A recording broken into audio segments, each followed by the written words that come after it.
I recently bought some grapes. My children were eating the grapes. They were fine. I ate the grapes. I was fine. My husband ate the grapes and he got sick. Felt nauseous and the whole thing. It was bad. Why did that happen though? Keep watching to find out.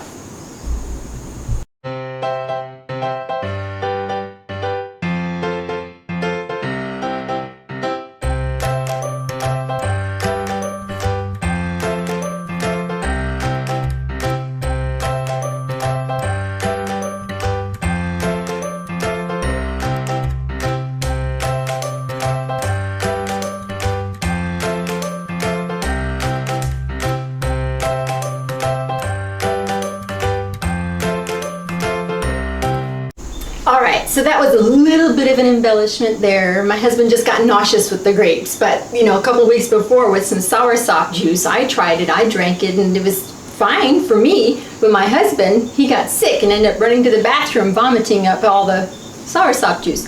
So why does that happen? How can two people partake of the exact same thing? One is healthy, happy, fine, the other one gets sick, or feels tired, or something happens to them that's not pleasant. Honey? Yes, ma'am. Would you please explain this phenomenon to us? Well, see, you call me honey for a reason. Well, honey is very healthy for all people. Exactly. So see? It's not because he's sweet, folks. Okay. So cut that off. Anyway, well, that goes back to what we would call frequencies, right? Everything has energy. Everything has, as long as you're made of energy, then you have a frequency because energy moves in waves. Mm-hmm. So depending on your frequency, there's certain things that affect you a certain way. Okay. It would be like if you're by a lake or a pond, you throw a piece of, say, a pebble in there, then it just ripples, correct? Right. But if you throw a bigger rock in there, it doesn't really ripple anymore. It does more of a splash, correct? Right. You throw a bigger one, then there's even a bigger splash. Mm-hmm. So if you notice, the pebble affects the water, the body of water a little bit. The little rock, shakes up a little bit more, and the big rock really impacts it. It's the same thing, and that's frequency. Mm-hmm. And notice the waves show you the frequency, and the bigger they are, the more powerful they are. Mm-hmm. Is that a good analogy?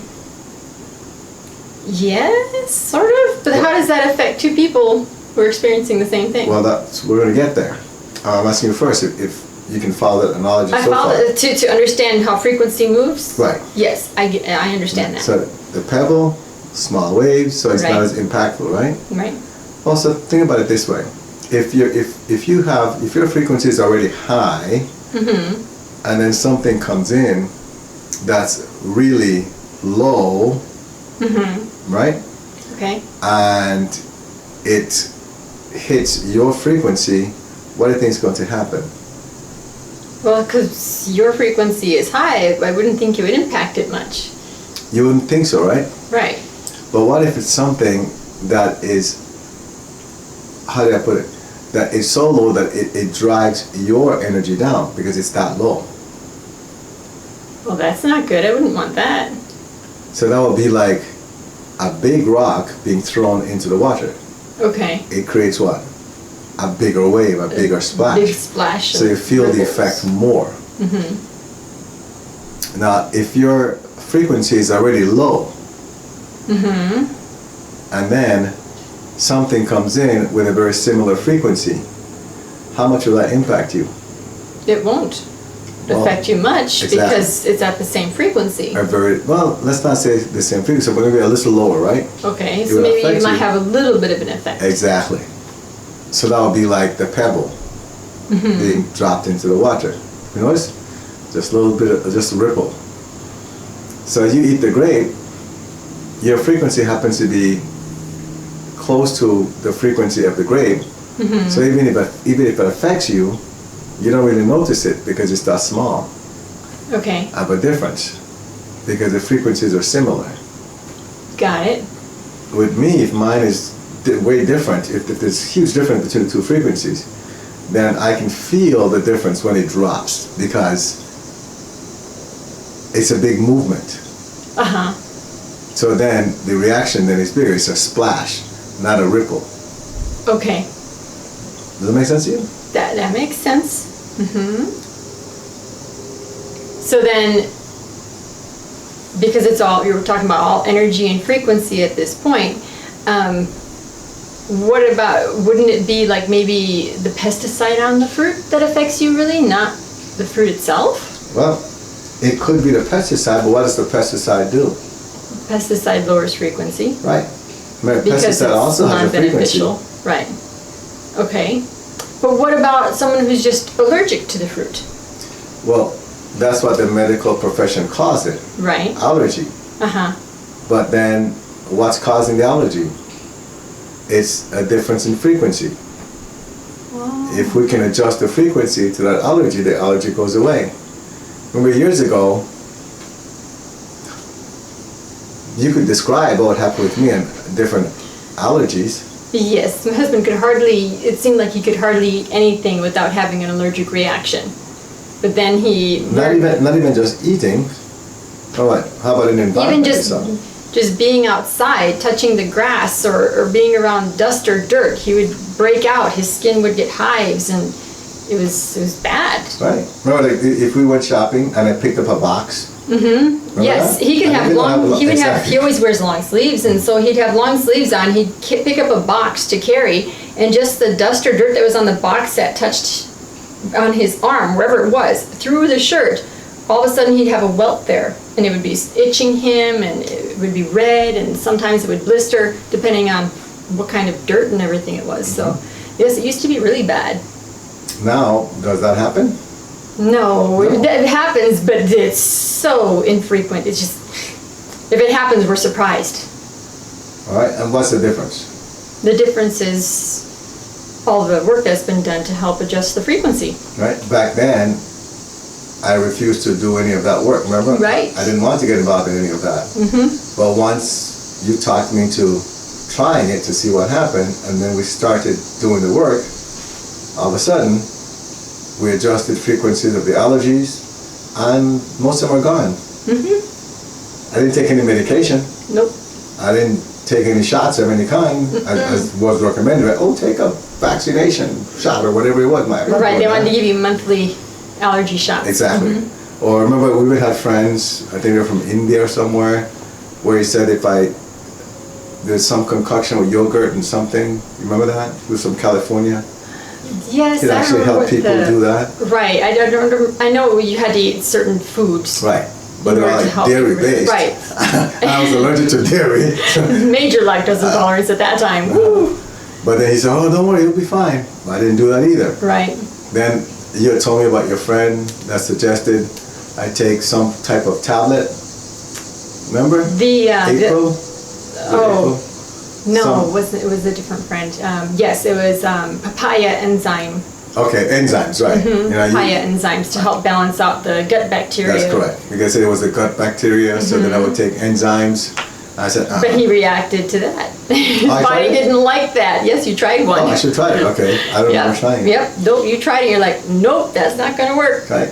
So I tried all that, and what worked? Just working with frequencies. Yes. I didn't have to take anything. So I hope that answers that question for you. Yes. And everything has a frequency. So the medical profession tries to give a label to everything so they can recognize it. It becomes a common language. So you go to Germany and they see that name, they know exactly what it is. That's They all have an it is. explanation. That's correct. They're just trying to find an explanation for That's things. correct. But for us, there's no such thing as an allergy. It's just the frequency is a certain level, and let's get it to where it's supposed to be. And then we work on that and get it there. And once it gets there, then that food and you now get along. So going back to your original question, are there certain foods that affect you? I guess in a negative way, I guess that's what the question is, right? In a non-beneficial Right, fashion? right. Because they all affect you, but if they affect you in a good way, I don't think you are too concerned about But that. it's more so, how does their frequency affect the body? And if the food has a lower frequency, then it could take your frequency down, or If it has a higher frequency, then I would think that it would be good for you and help you feel In better. many cases, right. Those are the beneficial ones for the most part. And as you're talking, I keep thinking about Thanksgiving here in America. We don't have Thanksgiving where I come from. So. Right. But here in America, Thanksgiving, I always hear the story about how people look forward to eating the turkey because it puts them to sleep. Or something, that they get sleepy or Right. tired. The tryptophan, I think it's called, in the turkey makes people feel sleepy. Yet still, they think it's beneficial. They call it turkey coma or something like that. Wow, so they're willing They to love do the that. taste of the turkey and everything, but they know it's going to make them feel sleepy. So they go and they eat it, and then they go and they fall asleep? Is that what For happens? the most part, a lot of people do. Huh. They just go and relax. We don't really eat turkey for Thanksgiving. Well, we do. You cook it, but I don't eat it, so I don't know about Right, that feeling. right. I only cook it for the kids. They want it now. But I don't see them falling asleep. Do they? Well, that's because of what I do. What do you do?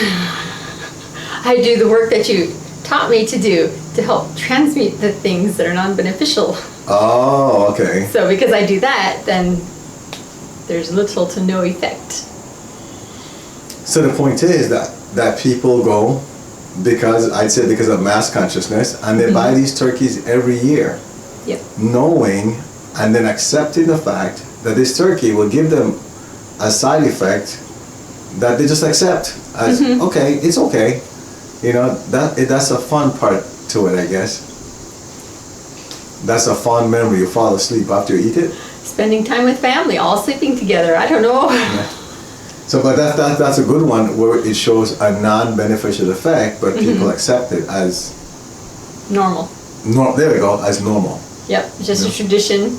You know what's going to happen. That's correct. Now the other things out there, for example, you told the soursop story, and we know what caused that, Right. That was the thickening agent that they put in there called xanthan gum. right? And we know my body does not like anything like that, Correct. and so we've narrowed it to that pretty much. So there are things out there, individuals, folks, that your body does not like.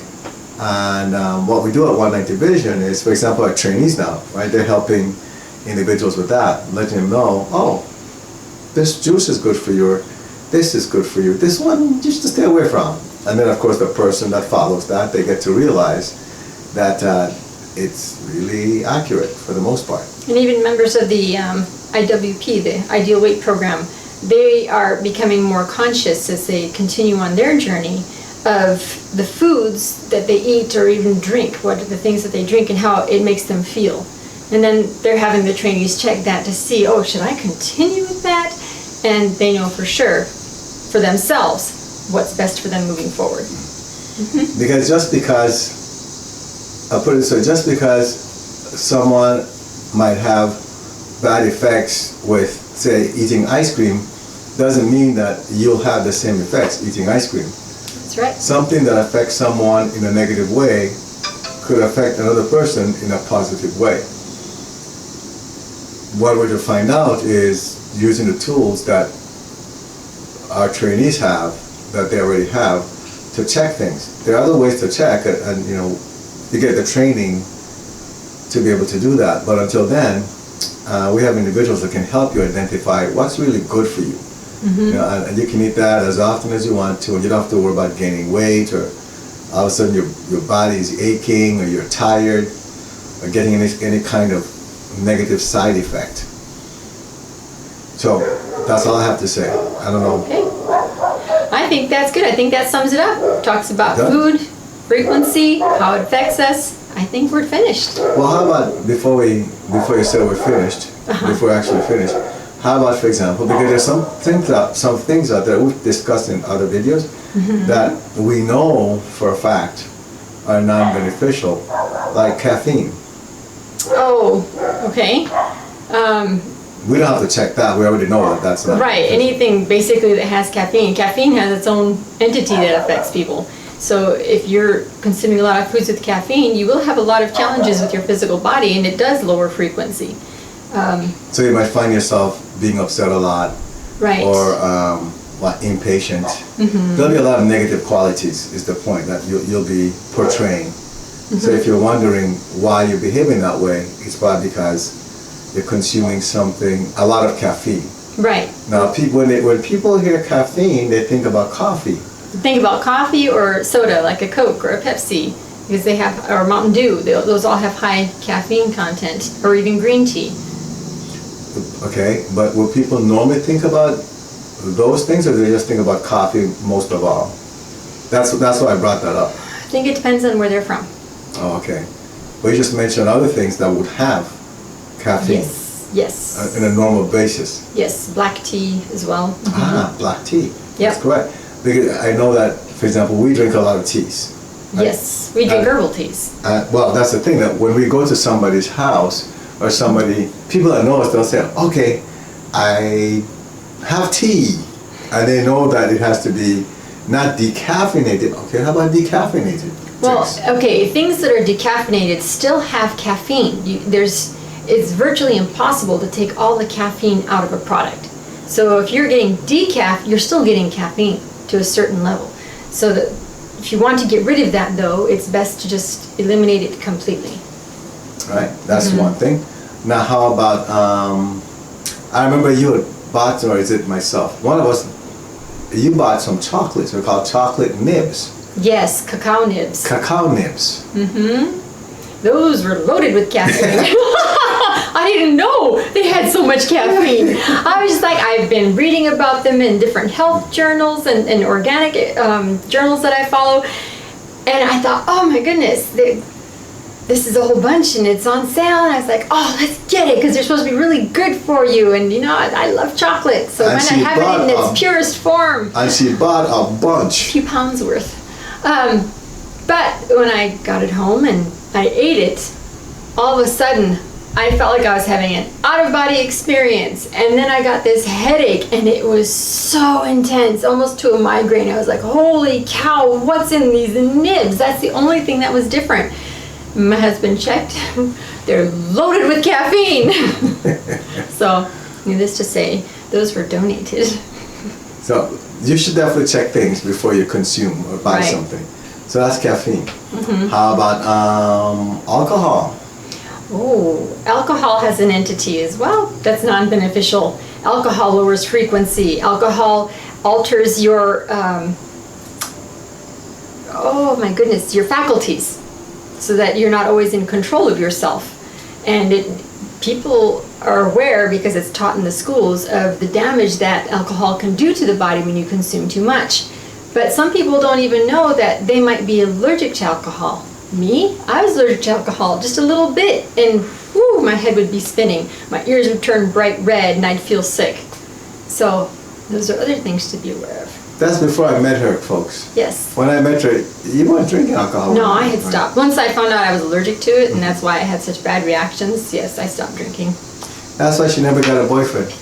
Just... What? That's not the topic in this video. Anyway, and then how about nicotine? Well, I thought nicotine is only present in like cigarettes and those e-cigarette things and tobacco. Okay. That's not food. You don't consume it, but it does lower frequency. Well, and it has an entity. You don't consume it, but people use it. They do. Right. People chew tobacco. Uh-huh. And to get their fix from that.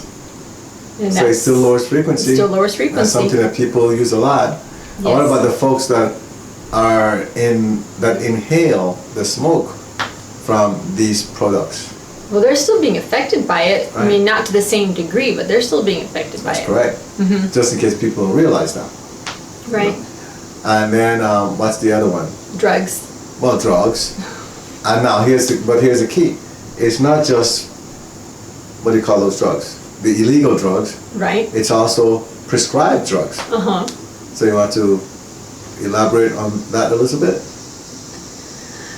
Basically, anything that's made in a laboratory is something I avoid because it's non-beneficial to me. You have to find out if it's beneficial or non-beneficial to you. You have to make that decision if you're going to take those drugs and medications or find an alternate. I always find an alternate. First, I go to my husband. Now, in the past, I used to do a lot of essential oils and natural things that you find, of course, like leaves, herbs, berries, all different kinds of plants to try and combat whatever may be the issue for health. But now I just go to my husband and he does frequency work. Right. We don't use those anymore. Nope. But that doesn't mean that they're no The good. oils They're still smell beneficial. great, and I Yes. still use them, and Use them it's for still laundry. helpful. I Use do them for laundry and toothpaste. toothpaste and body lotion. Oh, okay. I use them Oh, for that's many right. things. Lotion. That's right. Use And them a even lot still. underarm deodorant Yep, for the kids. yep. Yeah. So those are just some of the things that are quite obvious. And then what about non-alcoholic drinks? That just came up. Non-alcoholic drinks. I've heard of those, like the ones. that, like, Well, I know. they say they state as non-alcoholic drinks. Right. Well, and I'm just going. Since I have been out of the scene of dealing with alcohol for many years. When I was in my early 20s, they had a drink called Zima that was supposed to be a non-alcoholic beverage, and I was only made aware of that because one of the gentlemen I worked with was a recovering alcoholic, and that's what he drank. And I asked him if I could just read the bottle, and I did, and I was like, "Do you know this has 2% alcohol in it?" He's like, "No, I didn't know that." I was like, "So you're still consuming alcohol, and you're not supposed to be consuming alcohol." He said, "Well, I don't taste it. It just tastes like beer," he said. I was like, "Well, it's got alcohol in it, so how is that helping?" Right. So that would be like saying you're drinking decaffeinated coffee Right. because it's still there. It's still there. Your body's still getting it, even though it's that small amount, supposedly. Now he said it tastes like beer, but doesn't beer have alcohol? Beer is an alcohol. Right. Oh, okay. It's fermented. But they would- make artificial flavor stuff all the time. I see. You can replicate those things. Just like artificial sugars. Right, sugars. Sugar's another one, right? Yes, but the artificial ones like Saccharin. aspartame and saccharin and what's the one equal is made of? There are all kinds out there. And a lot of those chemically made ones, people have reactions to them and they don't even know it. Right. So it's good to find an alternative if you're not going to use actual cane sugar. And if you're not sure, again, you just reach out to us. Yep, we could Fill check out for the you. consent form, and then we'll have it. We'll check it for you. Let you know what you should go with. All right. Hopefully that helps. Yes. Now hopefully you've learned more about frequency and foods and you'll pay more attention to you. See you again soon. Remember to subscribe and like this video. Join the Facebook group 190 Vision to connect with others on the same journey. Get help by visiting our website 190vision.com. Support the 190 Vision mission by clicking on the donate button, which is at the bottom of each page of our website.